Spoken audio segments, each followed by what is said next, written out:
একটা মেয়ে টয়লেট খুঁজতে খুঁজতে হাঁটছিল, হঠাৎ দেখে একদল সহপাঠী আতঙ্কে পাগলের মতো দৌড়ায়, যেন ওদের পেছনে কিছু ভয়ানক জিনিস তারা করছে। মেয়ে কিছুই বুঝতে পারলো না, কিন্তু নিজের নিরাপত্তার জন্য সেও তাড়াতাড়ি দৌড়ে পাশের এক ঘরে ঢুকে পড়ল। আরো আরো লোকজন যখন ঘরের ভেতরে ঢুকতে লাগলো, মেয়েটার বুকের ভিতর একটা অজানা ভয় ছড়িয়ে গেল। এখনো জানে না বাইরে আসলে কি হচ্ছে। ঠিক তখনই বাইরে থেকে স্পষ্ট গুলির শব্দ ভেসে এলো। মেয়েটা হঠাৎ বুঝলো বাইরে কেউ গুলি চালাচ্ছে। একটার পর একটা গুলির শব্দ কানে আসতে লাগলো, প্রতিটা আওয়াজ যেন বুকে কেঁপে উঠছে। মেয়েটা বুঝলো যারা ঘরে ঢুকতে পারেনি তারা হয়তো আর বাঁচেনি। মুহূর্তেই সবাই এক গভীর হতাশায় ডুবে গেল। ওই সময় এই দ্বীপে প্রায় 600-এরও বেশি তরুণ তরুণী ছিল যারা সামার ক্যাম্পে এসেছিল। এখন সবাই আটক, কেউ জানে না কি করবে। এই বিশৃঙ্খলার মাঝেই মেয়েটার মনে পড়লো ওর ছোট বোন এখনো বাইরে তাঁবুতে আছে। বুক ধরফর করে উঠলো। ও তাড়াতাড়ি চারপাশের লোকদের জিজ্ঞাসা করলো, কেউ কি হলুদ জামা পরা মেয়েটিকে দেখেছেন? কিন্তু ক্যাম্পে এত মানুষ, কে কার কথা বলছে কিছুই বোঝা গেল না। বাইরে গুলির শব্দ আরো ঘন ঘন হচ্ছিল। সবাই ভয় পেয়ে একসাথে জড়ো হয়ে বসে রইল, যেন প্রার্থনা করছে ওই খুনি এইদিকে যেন না আসে। মেয়েটা দৃশ্য দেখে আপাতত বোনকে খোঁজা বাদ দিল, আগে নিজের প্রাণ বাঁচাতে হবে। কিন্তু ঠিক তখনই এক সহপাঠী চিৎকার করে উঠল, ওরা আসছে। মুহূর্তে সবাই ভয়ে পাগল হয়ে দরজার দিকে ছুটে গেল। মেয়েটা যখন দৌড়ে বাইরে বেরোলো, চোখের সামনে যা দেখলো তাতে নিঃশ্বাস বন্ধ হয়ে গেল। চারপাশে লাশ পড়ে আছে। বাঁচার জন্য মেয়েটা এক সহপাঠীর হাত ধরে টেনে তুললো আর সবার সঙ্গে জঙ্গলের দিকে ছুটে গেল। ভাগ্য ভালো, কিছু দূর যেতেই তারা একটা ছোট পাহাড়ি ঢিপির ফাঁক পেয়ে সেখানে লুকিয়ে পড়লো। একটু নিঃশ্বাস নেওয়ার সুযোগ পেল, কিন্তু গুলির শব্দ থামলো না। মাঝে মাঝে আবার শোনা যাচ্ছিল।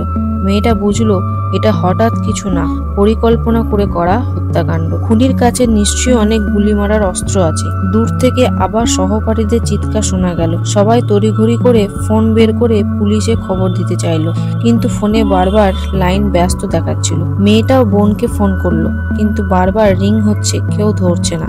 বুকটা কেমন মোচড় দিয়ে উঠলো। অবশেষে পুলিশে যোগাযোগ করতে পারলে জানালো এই দ্বীপ চারিদিক জল ঘেরা, সেখানে গিয়ে পৌঁছাতে কমপক্ষে 1 ঘন্টা লাগবে। কিন্তু 1 ঘন্টায় কি ভয়ানক কিছু ঘটবে সেটা কেউ জানে না। তবু কিছু করার নেই, শুধু লুকিয়ে থেকে অপেক্ষা করা। মেয়েটা বারবার বোনকে না পেয়ে আরো ভেঙে পড়লো। মনে হচ্ছিল ও হয়তো আর বেঁচে নেই। ঠিক তখনই একটা ছেলে, যার মুখে রক্ত ভরা, দৌড়ে এসে বলল গুলিটা ছুড়ছে একজন পুলিশ। সবাই থমকে গেল। একজন পুলিশ? কিন্তু কেন এত সে হত্যা করছে? সবাই মিলে ঠিক করলো এভাবে লুকিয়ে থাকলে ধরা পড়তেই হবে।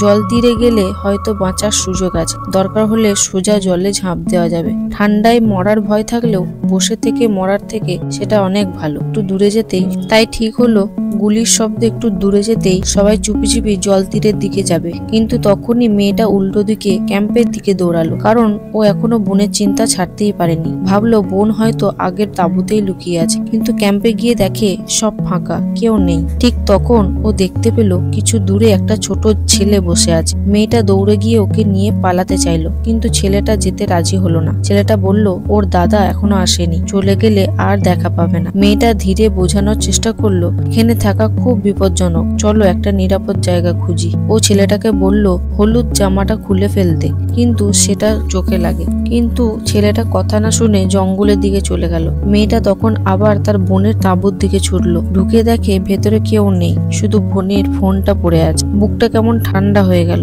ঠিক তখনই বাইরে পায়ের শব্দ, খুনি ওদিকেই আসছে। মেয়েটা নিঃশ্বাস আটকে করে রইল যতক্ষণ না শব্দটা দূরে গেল। তারপর ধীরে ধীরে বেরিয়ে এসে জঙ্গলের দিকে দৌড়ালো। জঙ্গলের চারিদিকে গুলির শব্দ। মেয়েটা দৌড়ে হাঁপিয়ে পড়ল, একটা বড় গাছের আড়ালে লুকিয়ে পড়ল।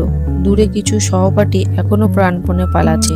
অনেকক্ষণ পর গুলির শব্দ থেমে গেলে মেয়েটা উঠল, চারপাশে তাকে নিশ্চিত হলো নিরাপদ। ঠিক তখনই দেখতে পেল সামনে এক মেয়ে পড়ে আছে। দৌড়ে গিয়ে দেখলো মেয়েটার পিঠ রক্তে ভরা। নিজের জ্যাকেট খুলে ওর ক্ষত বেঁধে দিল, কিন্তু রক্ত থামলো না।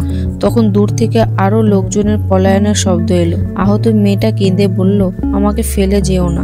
মেয়েটা মায়া পেয়ে পাশে শুয়ে রইল। কিছুক্ষণ পর পায়ের শব্দ, খুনি কাছাকাছি চলে এসেছে। দুজনেই নিঃশ্বাস বন্ধ করে চুপ করে থাকলো যতক্ষণ না শব্দটা মিলিয়ে গেল।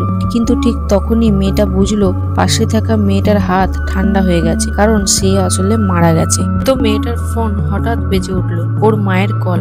মেয়েটা তাকিয়ে রইল, ফোন ধরতে সাহস পেল না। কি বলবে?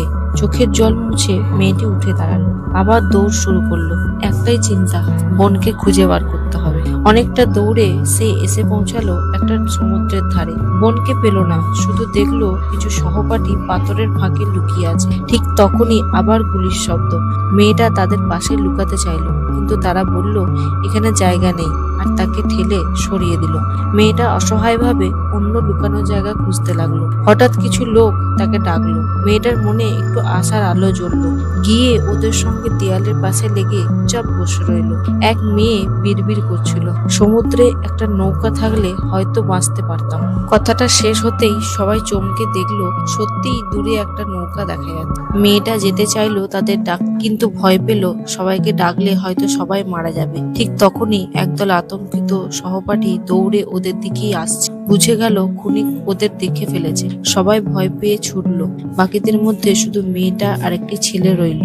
মেয়েটা বলল আমার বোনকে খুঁজতে যেতে হবে। ছেলেটা জোরে বলল না, একা বেরোলেই মরে যাবে। মেয়েটা দ্বিধায় পড়ল। হঠাৎ মাথার ওপর গুলির শব্দ। খুনি একদম কাছেই রয়েছে। মেয়েটা চুপ করে রইল। ছেলেটা বলল চল গান গাই, ভয়টা কমে যাবে। মেয়েটা রাজি হলো, কিন্তু 2 লাইন গাওয়ার পরই ওপর থেকে এক মেয়ের কণ্ঠ ভেসে এলো। ঠিক পরের মুহূর্তে খুনি দেখা দিল আর গুলি চালালো। মেয়েটা দেয়ালের নিচে লেগে গেল। গুলির শব্দ, চিৎকার সব একসাথে বাজতে লাগলো। গুলি থামার পর ওর মাথা প্রায় পাগল হয়ে গেল।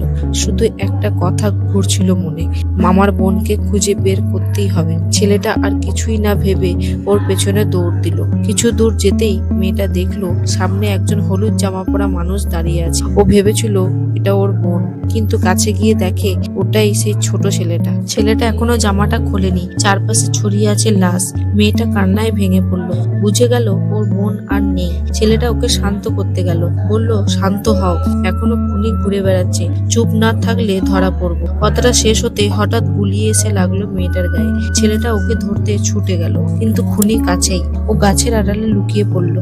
ফিরে এসে দেখলো মেয়েটা মারা গেছে। বুক ভরা ভয় আর কষ্ট নিয়ে ছেলেটা একাই দৌড়ে আগের জায়গায় ফিরে গেল। ঠিক তখনই দেখলো দূরে একটা ছোট নৌকা এগিয়ে আসছে। ও দৌড়ে গেল, কিছু অন্যরাও দৌড়ালো। সবাই নৌকায় উঠতে পারলো না। নৌকাটা ছোট ছিল। নৌকায় ছিল এক মহিলা জেলে আর এক মেয়ে আহতদের সেবা করছে। সবাই নৌকায় উঠতে পারলো না, কারণ নৌকাটা ছোট ছিল। নৌকায় ছিল এক মহিলা জেলে আর একটি মেয়ে আহতদের সেবা করছিল। সে মেয়েটা আর কেউ নয়, মৃত মেয়েটারই বোন। দুঃখের বিষয় ওই বোনদের আর দেখা হয়নি।